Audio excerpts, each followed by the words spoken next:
Senate Democrats released a 50-plus page report Wednesday sounding alarm bells over the rate at which Senate Republicans and President Trump have confirmed federal judges during the president's first term, as Republicans are working on shepherding along even more lifetime-appointed federal judges.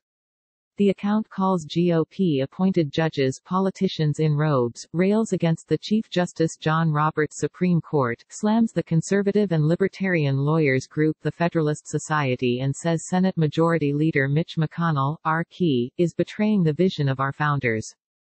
Dems resist Senate GOP push to confirm judges, including ex-Kavanaugh clerk, amid coronavirus.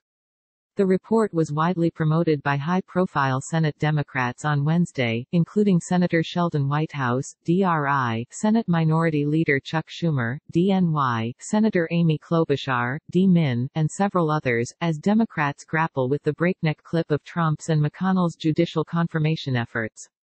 Instead of passing legislation to help the American people, Mitch McConnell has chosen to bury those bills in his legislative graveyard, the report's executive summary reads. This report looks behind the curtain of the GOP's long campaign of judicial capture, into the fundamental threat it poses to the rule of law and American democracy. Senate considers controversial Trump Circuit Court pick in socially distant hearing. Beyond Republicans' apparent judicial capture, the report also foreshadows future Democratic efforts to shed light on the corruption and conflicts of interest now spreading around the Trump judiciary, and pans what it says was more than $250 million in dark money raised and spent by a complex network of think tanks, law school centers, policy front groups, political campaign arms, and public relations shops, all focused on shaping the composition of the courts and the rulings they make. The report was also amplified by Demand Justice, a liberal group tied to former Obama staffers that fights against Trump's judicial nominees and advocates for progressive priorities in federal courts. Jordan launches inquiry on guidance telling judges to avoid groups like Federalist Society. Of course, the dark money accusations cut both ways. Demand Justice is a dark money group, just the same as the network of conservative organizations the Democrats' report decries. This shows the height of hypocrisy when at this time the largest outside dark money machine is on the left and these senators appear to be turning a blind eye to that. Adam Laxalt, the former Republican Attorney General of Nevada, told Fox News. And Arabella Advisors, founded by Eric Kessler, is at the center of a dark money organization that funds groups across the entire liberal spectrum. It was reported in Politico that just in 2018 this Arabella Advisors dark money web put $140 million into the 2018 cycle, which included funding of the Demand Justice group that spent money and attacked the nomination of Justice Kavanaugh. The Politico report Laxalt referenced focuses on donations from the 1630 Fund, chaired by former Hillary Clinton press secretary Brian Fallon, who runs Demand Justice, which the report said is closely tied with Arabella Advisors. GOP senators slam Dem colleague for mocking Trump-appointed judge in Flynn case. On the Republican side, Federalist Society co-chairman Leonard Leo has been at the center of efforts to get judges confirmed under Trump. He has the president's ear, helped craft the president's Supreme Court shortlist with former White House counsel Don McGahn, and according to the Democrats' report, 86% of Trump's nominees to federal appeals courts have been Federalist Society members. The report and publicity effort by Senate Democrats on Wednesday suggests they might be looking to use the federal courts as a political rallying cry for their base the same way Republicans did so effectively in 2016 to unite the party behind President Trump and in 2018 to hold on to the Senate majority as Democrats handily took the House.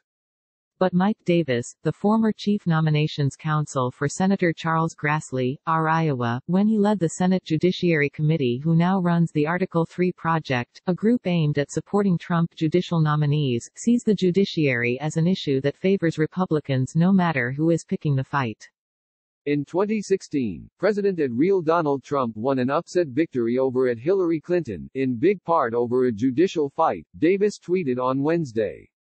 In 2018, at Senate Dems lost 4 incumbents even when the Ds won the House, in big part over a judicial fight. Do Democrats really want another judicial fight in 2020? Trump facing unprecedented Senate resistance to routine judicial nominees, stats show. One of the points made in the report about how McConnell is betraying the vision of our founders, specifically how bipartisan cooperation around judicial confirmations was once the prevailing norm, is how the Senate has recently done away with the practice of blue slips. Blue slips are the term for the practice of getting approval of a judge's home state senators regardless of party before moving forward with a nomination. For over a century, the Senate blue slip process ensured that senators had a meaningful chance to provide input on nominations to judicial vacancies in their home states, the report reads. This informal veto power over home state nominees forced compromise and moderation when the president and home state senators belonged to opposing political parties. It added, thanks to Mitch McConnell, today all of this bipartisanship and moderation is a thing of the past. Republicans, from their unprecedented stonewalling of Judge Merrick Garland's nomination to the U.S. Supreme Court, to their destruction of the Supreme Court filibuster, to their abandonment of the Circuit Court blue slip, have spent the last 4 years engaged in a scorched-earth judicial power grab. Click here to get the Fox News app. But again, the accusations Democrats make against Republicans go both ways. Former Senate Majority Leader Harry Reid, D-Nev, did away with the filibuster for lower court nominees during the Obama administration, against warnings from McConnell at the time. Presumptive Democratic presidential nominee Joe Biden, while a senator, advocated against the confirmation of a Supreme Court nominee in President George H. W. Bush's last year. And Senate Democrats have stalled and voted against what are typically routine judicial confirmations at an unprecedented rate during Trump's time in office. On the blue slips, Carrie Severino, the president of the conservative Judicial Crisis Network, blamed Democrats for the practice's demise. Senators Charles Grassley, R. Iowa, and Lindsey Graham, RSC, have been absolutely right to proceed with hearings for highly qualified nominees where the White House attempted to consult with home state senators who have been nothing but obstructionist, she said. At this point in his first term, Trump and the Republican Senate have confirmed more than 190 judges to federal Article III courts overall, second only to Jimmy Carter, and 51 judges to the U.S. Courts of Appeals, one more than Carter and 16 more than the next most successful president, George H. W. Bush.